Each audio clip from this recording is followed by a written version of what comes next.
a global agreement to reverse the loss of nature and halt extinctions is inching closer. As talks in Geneva enter their final day, international negotiators are working on the text of a UN framework to safeguard nature ahead of a high-level summit in China later this year. Observers have slammed the snail's pace of negotiations and are pressing for a strengthening of ambitions. Divisions remain, including over financing the plans. The science is very clear: we do not have any more time to waste. We need to take action now. Bernadette Fischler-Hooper, head of international advocacy at WWF UK, told BBC News, not only on biodiversity loss, but also on climate change, which is a very interlinked issue. So that is what's at stake here. It's actually the future of the planet and its people. The final version of the draft UN Convention on Biological Diversity will be negotiated in Kunming, China, at the COP15 summit, which is expected to take place at the end of August. The outcome will decide for the coming decades how the world will address the challenges of reducing the extinction risk threatening more than 1 million species, protecting 30% of land and sea, eliminating billions of dollars of environmentally damaging government subsidies, and restoring degraded ecosystems. Talks aimed at progressing the nascent agreement have been taking place in Geneva over the past 2 weeks. After the first week, observers hit out at what they saw as a glacial rate of progress.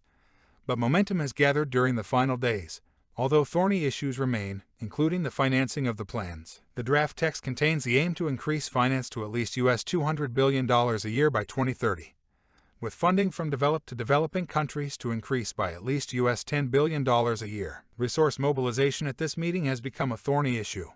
Ghanaian academic Alfred Otenyebo, who has played a key role in international efforts to protect biodiversity, told the news agency AFP. On subsidies, the aim is to redirect, reallocate, reform or eliminate incentives harmful for biodiversity on the scale of at least $500 billion per year. The new global biodiversity framework is seen as the biodiversity equivalent of the Paris Climate Agreement. Biodiversity refers to all the different living things on Earth and how they fit together in a delicate web of life that we rely on for food, clean air, and water. One of the key ambitions is to turn 30% of Earth's lands and seas into protected areas by 2030. A recent UN climate report underlined the importance of conserving at least 30% of the planet to achieve biodiversity and climate goals. Another goal is to ensure that, by 2050, a shared vision of living in harmony with nature is fulfilled. We have this one goal, which is to bend the curve on biodiversity loss and really to build that shared future to live in harmony with nature in the long term. The convention's executive secretary, Elizabeth Maruma-Amrama,